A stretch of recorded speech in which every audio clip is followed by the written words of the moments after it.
नमस्कार, सीएनबीसी आवाज मोतीलाल ओसवाल स्टूडियोज में आप सभी का स्वागत है। मैं हूं आपके साथ कंचन नौटियाल और आप देख रहे हैं मेरे साथ खिलाड़ी नंबर 1। हफ्ते का आखिरी कारोबारी दिन। चार्ट्स आपको स्क्रीन पे दिखाई दे रहे हैं। आरबीआई का जो रेपो रेट के ऊपर स्टांस है वो आ गया है। 50 बेसिस पॉइंट्स की हमें कटौती देखने को मिल गई है। क्या शानदार मूव्स बाजार ने इस टाइम पे दिखाया। बैंक निफ्टी एक बार देखिए क्या तेजी के साथ इस टाइम पे कारोबार कर रहा है।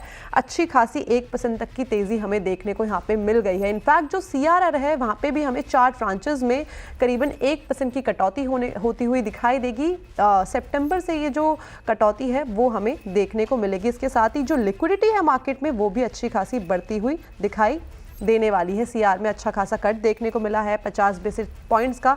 जो मेजॉरिटी ऑफ पोल हमने देखे थे रेपो रेट के ऊपर, उसमें जो पोल का अनुमान निकल के आया था वो आया था 25 बेसिस पॉइंट्स का। लेकिन काफ़ी सारे एक्सपर्ट्स भी थे। एसबीआई था जिसने ये बोला था कि हो सकता है कि इस बार आरबीआई अपने रेपो रेट में 50 बेसिस पॉइंट तक की कटौती कर दे, और हुआ वैसा ही। उसके बाद बाजार में एक अच्छी खासी शानदार रैली देखने को मिली है। स्टॉक स्पेसिफिक एक्शन की बात की जाए तो वहाँ पे भी जो नंबर्स हैं काफ़ी शॉर्ट कवरिंग होती हुई दिखाई दे रही है। रेपो रेट में जैसे कि 5.5% था, अब यहाँ पे 6% पे आ गया है। और इस तरीके से बाजार के जो मूव्स हैं वो भी इस टाइम पे अच्छे बुल्स के साथ दौड़ते हुए नज़र आ रहे हैं। फ्राइडे है, एक बार खिलाड़ियों को स्क्रीन पे लेके आते हैं, देखते हैं उनका पोर्टफोलियो कैसा है, उनका बाजार के ऊपर किस तरीके का रुख है, इस टाइम पे हमें क्या करना चाहिए। काफ़ी लंबे टाइम से हम बोल रहे थे कि बाजार एक रेंज बाउंड ही हमें कारोबार करता हुआ दिखाई दे रहा है। अब कट भी आ गया, सीआरआर का वो भी हो गया, सब चीज़ ऑलमोस्ट डन हो गई। अब आगे क्या करें ये तीनों खिलाड़ियों से एक बार जान लेते हैं। तीनों खिलाड़ियों को प्लीज स्क्रीन पे लेके आइए। नमस्कार, स्वागत है आप तीनों का खिलाड़ी नंबर 1 पर। नमस्कार जी आशीष जी, सबसे पहले मैं आपके पास आना चाहूंगी। 50 बेसिस पॉइंट्स का कट भी आ गया और मैं आपके ट्विटर में देख रही थी कि आप एक्टिवली इसके ऊपर कमेंट्री भी करते ही जा रहे थे। निफ्टी कौन से क्रूशियल लेवल्स होंगे, कौन सा ऐसा वो जोन होगा जो हमें खासा ध्यान में रखना है? देखिए कंचन, ओवरऑल जो बाजार का रुझान है, जैसे हमने भी बात की थी, बाई साइड पे ही है। और एक लेवल की बात की थी हमने कि नीचे में 24,490 ब्रेक नहीं करना चाहिए। बाजार उसके बहुत पास गया, वहां से रिवर्सल हुआ 2 दिन पहले, कल प्रोटेक्ट किया और आज कंटिन्यूएशन हुआ। तो ये कंसोलिडेशन था, उसका ब्रेकआउट आ चुका है। हमारा जो पहला टारगेट था निफ्टी पे 24,950, वो अचीव हो चुका है, जो ट्वीट भी किया था मैंने। और यहां से अभी मेरे ख्याल से 25,300 की तैयारी करनी चाहिए। जो आज का लो बनाया है निफ्टी ने वो बहुत इंपॉर्टेंट होगा, जो है 24,670 तक। तो यहाँ पर कोई भी अगर डिप मिलती है वापस से 24,900, 24,880, तो वहां पर बाय करने की राय होगी 25,300 के टारगेट के लिए। और 24,670 का जो लेवल है उसे स्टॉप लॉस की तरह यूज कर सकते हैं positionally. So positionally overall Nifty, bank Nifty में बहुत जबरदस्त तेजी है। और इसका जो स्ट्रक्चर है कंचन, ये पहले से बन ही रहा था, ये कंसोलिडेशन हो ही रहा था। ऐसे लग रहा है मार्केट खाली पॉलिसी के लिए वेट कर रहा था, और पॉलिसी में जबरदस्त 50 बेसिस पॉइंट कट, ये बहुत ही कम जनों ने एक्सपेक्ट किया था, जो कि इस पे और मोमेंटम जनरेट करने के लिए अच्छा हुआ।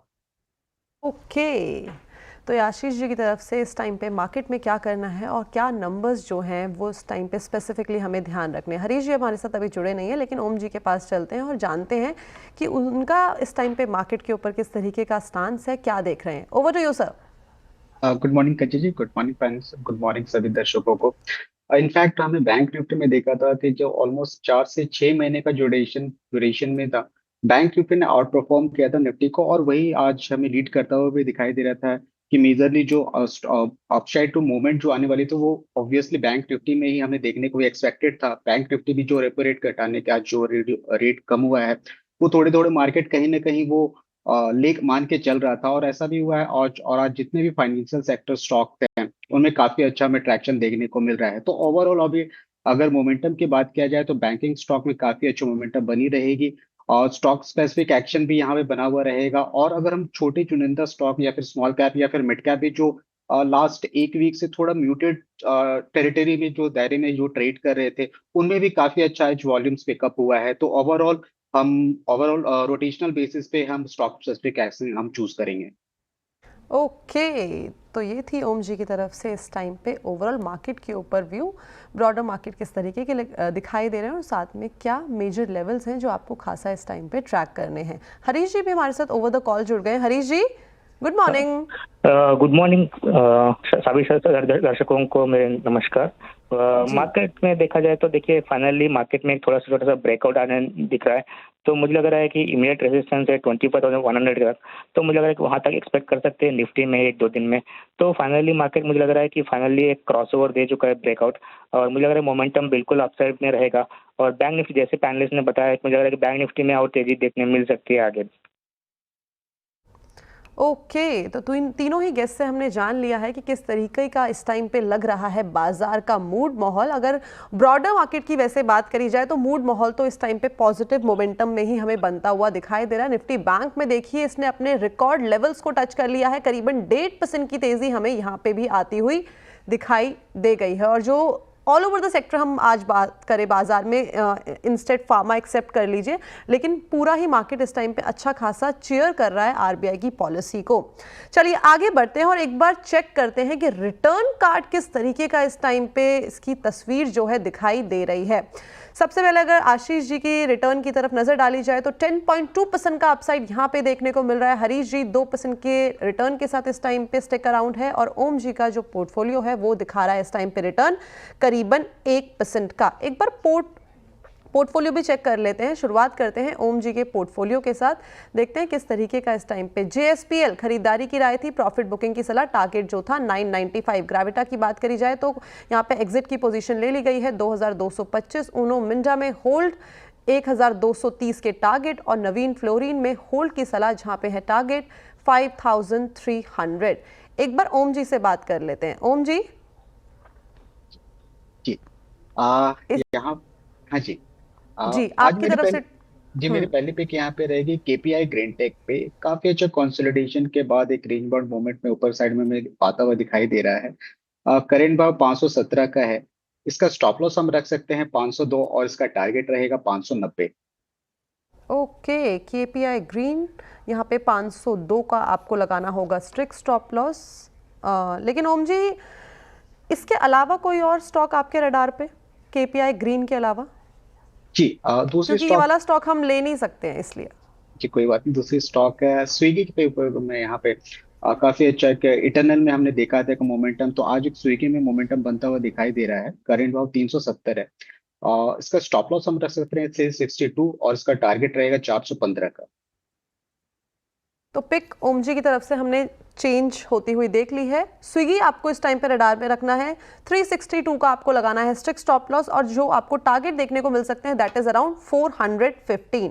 चलिए आगे बढ़ते हैं। एक बार आशीष जी के पोर्टफोलियो की तरफ नजर डाली जाए, किस तरीके का मूड माहौल। 10% के रिटर्न कार्ड में तो हमने देख लिया था, लेकिन पोर्टफोलियो में स्टॉक स्पेसिफिक एक्शन किस तरीके का रहा है।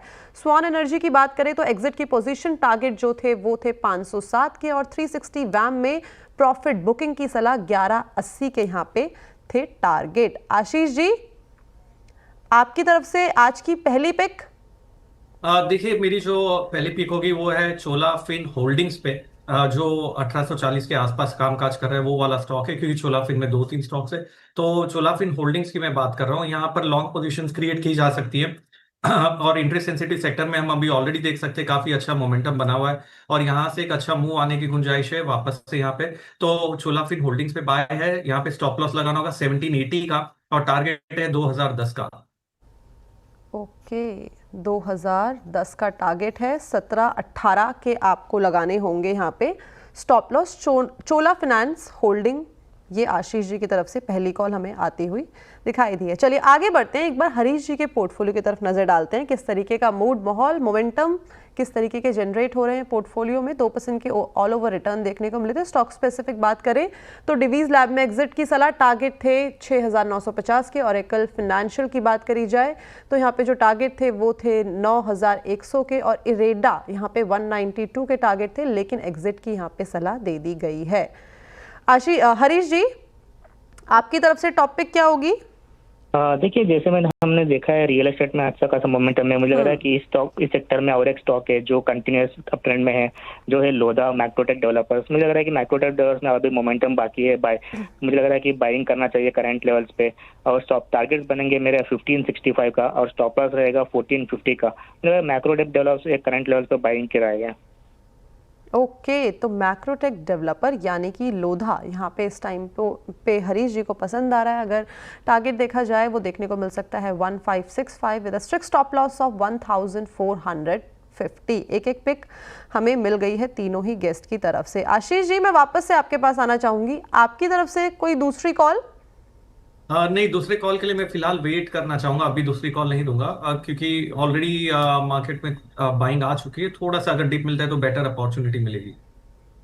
ओके, एक स्कोप मुझे हरीश जी के पास भी दिखाई दे रहा है। हरीश जी, आपकी तरफ से कोई और दूसरा? मेरा दूसरा स्टॉक रहेगा केपीआर मिल। देखिए केपीआर मिल में लास्ट कुछ दिन से करेक्शन देखने मिला था, फिर से कल से वापस बाउंस बैक देखने मिल रहा है। मुझे लग रहा है कि करंट लेवल पे सपोर्ट से पास से रिवर्स हो रहा है केपीआर मिल। सो केपीआर मिल में बाइंग की राय है। सो करंट लेवल से बाय करें, टारगेट्स बनेंगे 1220 का और स्टॉप लॉस 1120 का। ओके, 1122 का आपको केपीआर मिल में लगाना है स्टॉप लॉस, और 1220 के आपको देखने को मिल सकते हैं इस टाइम पे नंबर्स। एक दो मैं चार्ट चेक भी लेना चाहूँगी। आज बाजार में वैसे ही काफ़ी अच्छी खासी हलचल होती हुई दिखाई दे रही है, लेकिन डायरेक्टर सर बोल रहे हैं कि ब्रेक ले लीजिए पहले। चलिए ब्रेक ले लेते हैं, लेकिन ब्रेक के बाद वापस से मिलेंगे आपके से खिलाड़ी नंबर 1 पर।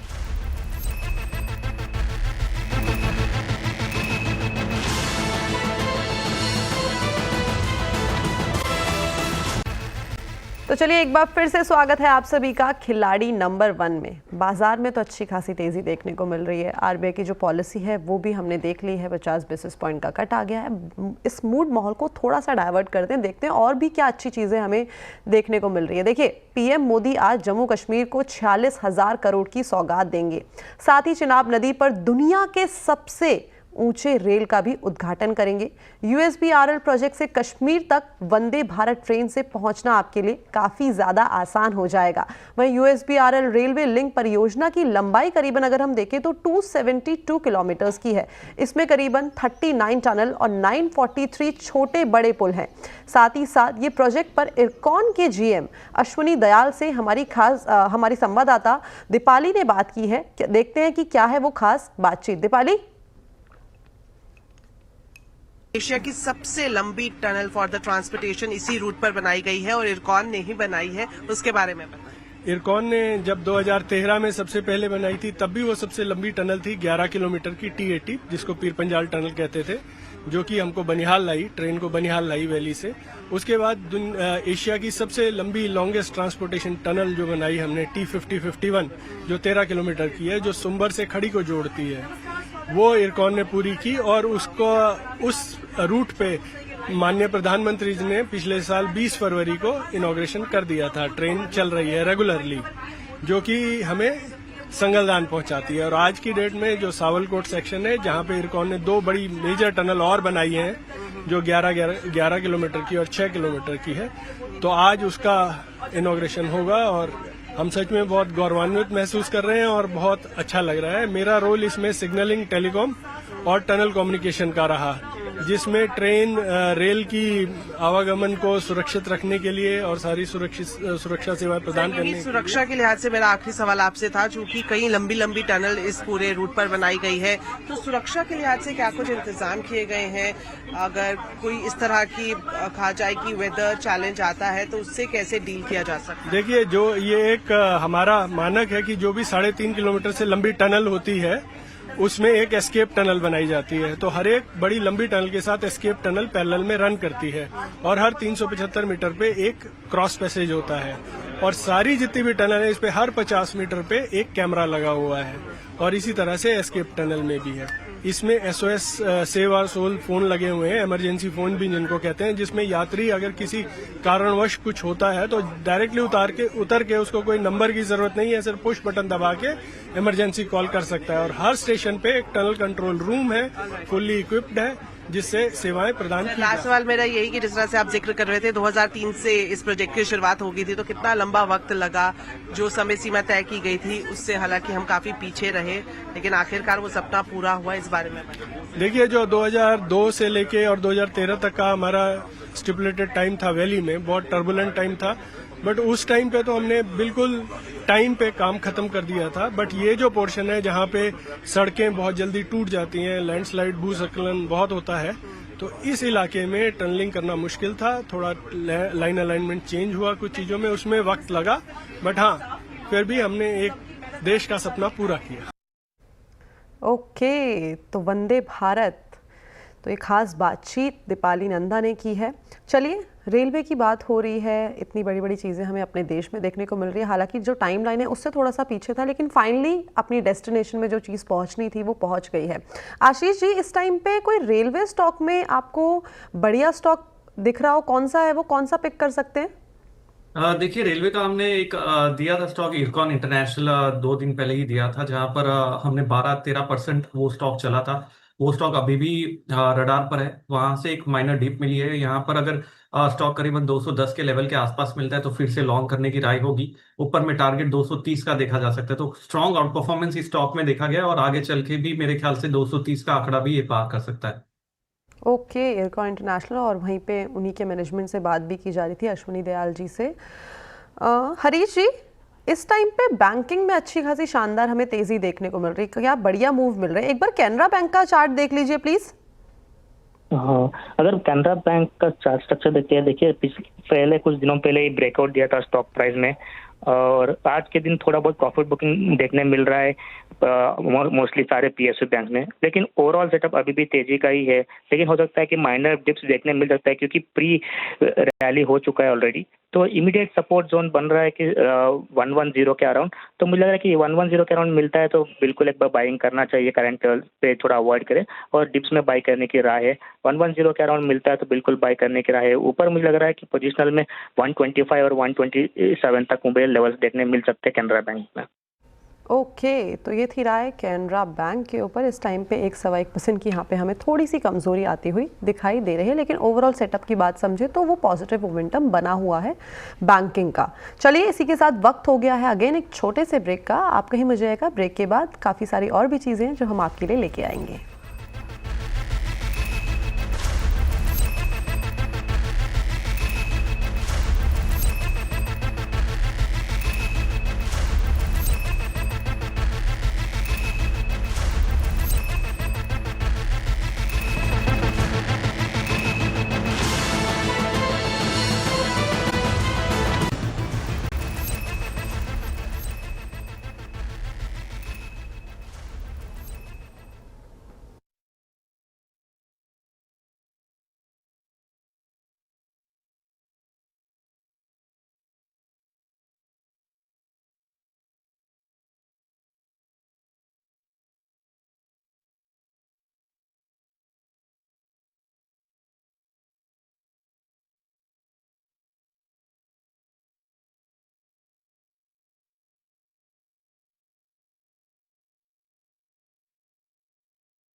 तो चलिए, जैसे कि हम विजुअल्स में देख ही रहे हैं कि पीएम मोदी आज जम्मू कश्मीर को 46,000 करोड़ की जो सौगात देने की अभी हम बात कर रहे थे दीपाली नंदा से, पीएम मोदी पहुंच गए हैं। इसके साथ ही साथ जो चिनाब नदी है वो दुनिया के सबसे ऊंचे रेल का वहां पे पीएम मोदी जो है वो उद्घाटन भी करने वाले हैं। विजुअल्स आपकी स्क्रीन पे देखिए चल ही रहे हैं, क्या ब्यूटीफुल यहाँ पे जो इस टाइम पे हमें पूरा का पूरा जो विजुअल है दिखाई दे रहा है। यहाँ से जो पूरा का पूरा जो रेल है वो शुरू होने वाली है।